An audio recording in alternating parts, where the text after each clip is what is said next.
LeBron James all the way in. Here comes Simmons the other way, 3-on-2. Simmons eludes the defender and lays it in with that. Certainly the length altered that shot. Not a big window. Steps, crutches. Play right there. Porzingis from Jennings. Throw down and a foul. Irving, splits the defense with the dribble. You want to go into power rankings? Yeah, let's go into power rankings just so we can get a figure of our favorite website, ESPN, see what they're thinking as the top 10 teams. The top 10 teams. All right. Do you want to list them off? Let's go for it. Number 1, Boston Celtics. Number 2, Houston Rockets. Number 3, the Warriors. Number 4, the Spurs. Number 5, the Cavs. Excuse me. Number 6, the Pistons. 7, the Raptors. 8, the Blazers. Trailblazers, whatever. 9, 76ers. 10, the Timberwolves. And then I'm just going to do a couple, important ones after that. The Wizards are at 14. Thunder 15. The Bucks 16. My Knicks are at 18, same as last week. Who else are we looking at? The Clippers all the way down to 23. It's a big one to note.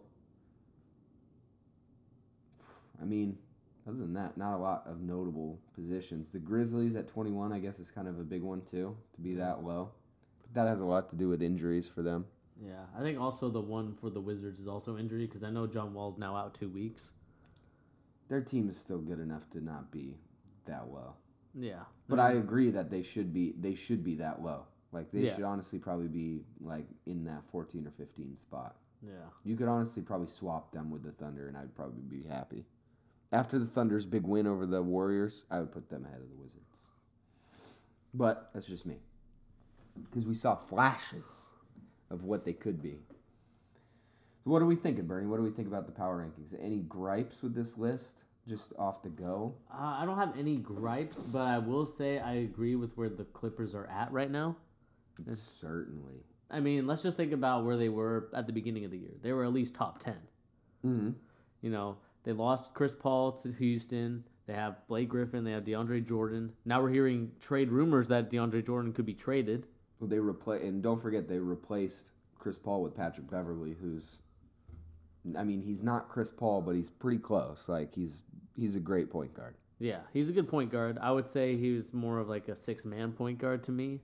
As that guy that you want to play some defense. So, you sub him in, a little bit in the first quarter, get that pestering defense. I mean, we saw it against Lonzo in the beginning game with those two teams. But, the Clippers, they're playing a little bit poorly right now, even though they went 2-1. It's just that loss. They played the two games they won. I think one was the Kings and then the other was the Hawks. So 2 of the worst teams in the league they beat. Yeah. And then they lost to the Knicks by 22 points or something like that. Yeah. So it was not necessarily a good week for them, even though they did go 2-1. Yeah, I mean, it just goes to show that LA right now, in terms of basketball-wise, it's in a little bit of a down period right now, especially with how the Lakers are playing, how the Clippers are playing, which the Clippers will always be seen as the number 2 team in LA anyway. Yeah. It doesn't help that the Clippers are not performing to what they should be, especially if people tout Blake Griffin as the, next superstar. Yeah. In LA, I mean, they've been touting that since 2010 when that team was built. Yeah. So he's definitely. I don't think he's as bad as you think he is, but he's not that. He's not the big superstar of LA that they were hoping he was going to be. Yeah, but I mean, other than that, Memphis Grizzlies, I'm a little disappointed in because I'm a Mike Conley guy. So he's hurt though. Yeah, I mean that's true, but it's just I expect this team to do a little bit better.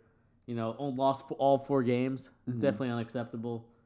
It sounds like he's got the Richard Sherman Achilles thing going on, where it's he could feel it was about to pop. That's kind of what I took from the articles that were coming out. So he sat out just to prevent the injury happening, which is a smart way to do it. Yeah, like I've always said, you want to win the war, not the battle. So, smart move. If you feel something wrong, make sure you get it checked out right away. And let's be honest, without Mike Conley, that team is bottom of the barrel. I mean, there's no shooters on that team in a 3-point shooting league. So it just goes to show you that Michael Conley is that important to that team. And then other than that, let's talk about the Bucks though.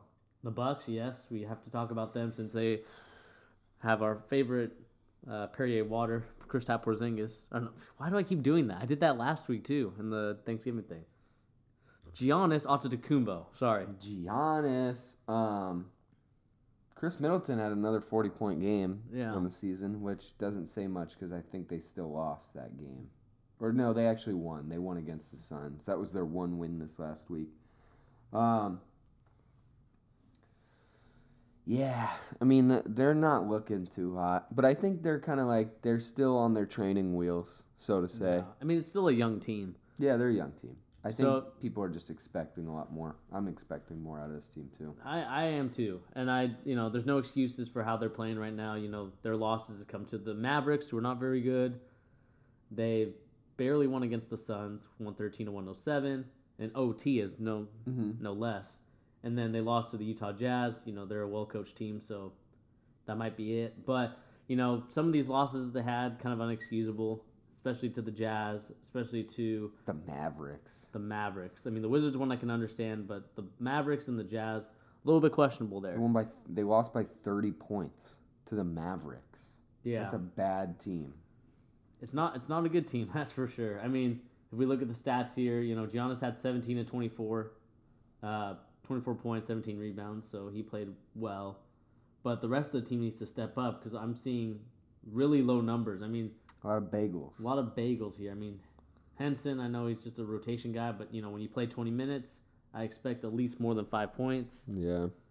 Tony Snell. Brogdon's got to get more buckets. Bledsoe's got to play a lot better, 6'4", 4, and 6. Not good stats for a guy you traded a lot for. Thon Maker, if Kevin Garnett really believes this guy's future MVP caliber, he needs to score more than 2 points. Yeah. In 25 minutes? Come on. Oh, I didn't realize Gary Payton II was big on that team. That's interesting. He ain't doing nothing, though.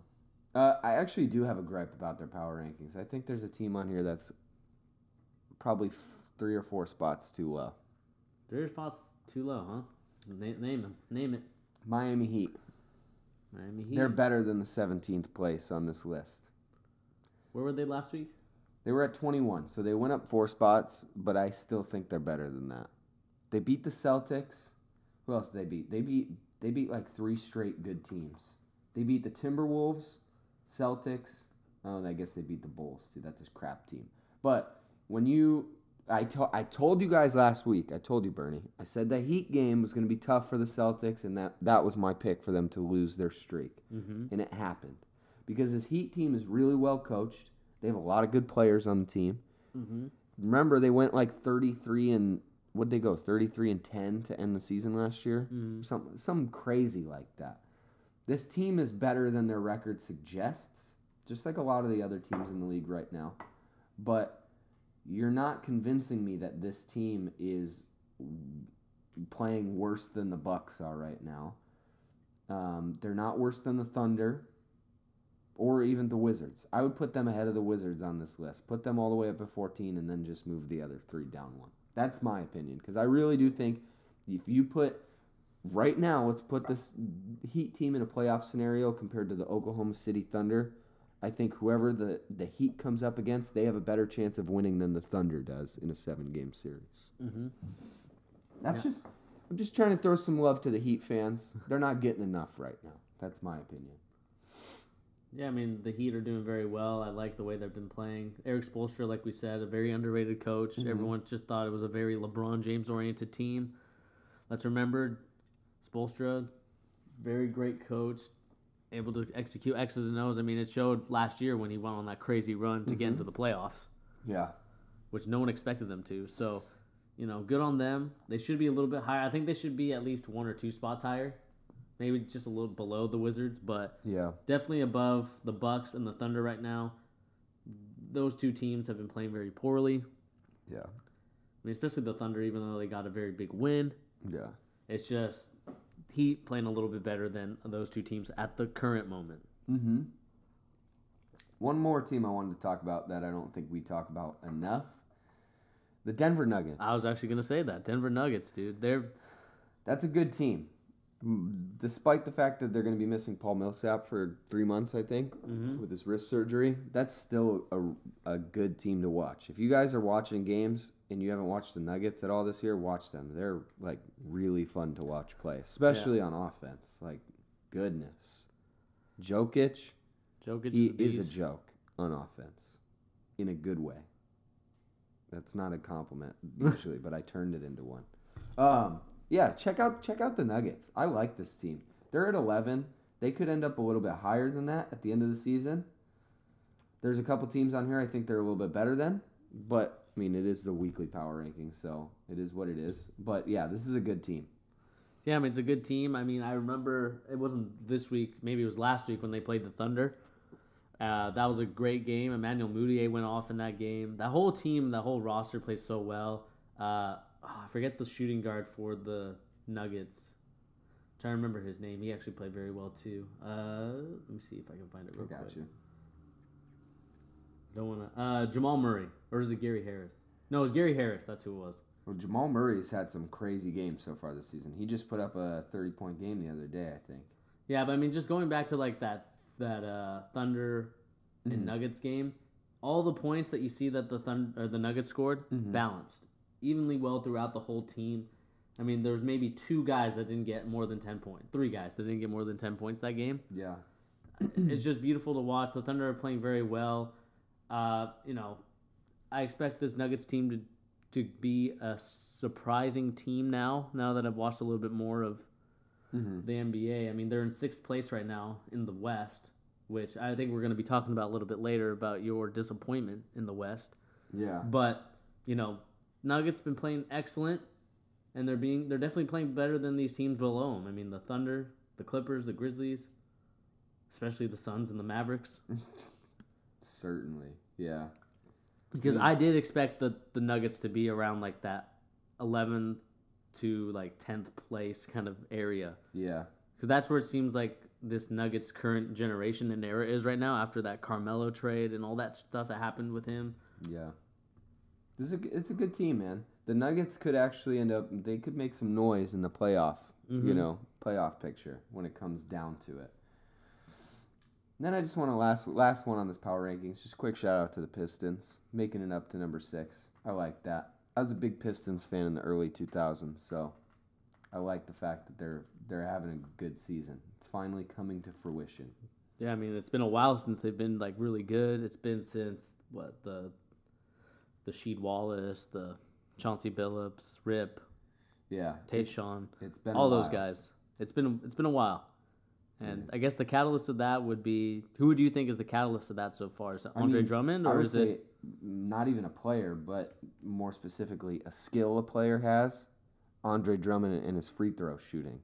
That's what it is. I mean, he gets a lot of free throws. The fact that he was making like 30% of them, that's an extra 10 points a game that he's making. Yeah. That's big for a team. That's just free points that he was missing all of the years he played for them. Tobias Harris is playing good too. You know what it goes to show? It goes to show that even a terrible free throw shooter can learn to shoot free throws. So there's no excuse for any of these players that are shooting below 50%. Yeah. To shoot 50% when I see Andre Drummond increase his free throw ratings like tenfold. Did you hear how he did it? No, I didn't hear how he did it. So the rumor I heard, and I don't know, excuse my keys. The rumor I heard is that he used like VR, like free throw shooting. So he had like sounds like with the Vive or something like that, and he was like shooting free throws like that. Huh. I think it's pretty genius. That's the future for you. 24/7, just with the headset on. Dude, you could just lay in your bed and practice your free throw motion. Huh. That's pretty interesting. I think it obviously worked, whatever he did. Like a lot of these dudes, and they got Avery Bradley, always a good shout, one of the more underrated players, glue guy in the league. Tobias Harris, like I said, is playing great. Reggie Jackson, I'll throw him some good favor here as well, some holiday cheer. He's not playing like Reggie Jackson. He's playing like a team player. Mm-hmm. No disrespect. He's got 2 Perriers, I just noticed. One's for show. But Reggie Jackson's not trying to run the show anymore. He's letting it's Andre Drummond's show. Mm-hmm. So, I like this team. I like this Pistons squad. I still don't think they're gonna have what it takes to be like a real Eastern Conference Final contender. I think they're missing like one piece. Like I think Reggie Jackson is the guy that's kind of holding them back a little bit. Okay. I'm not a big Reggie Jackson fan. Interesting. Okay. I think he's doing a good job of fitting the role they need him to this season, but they need somebody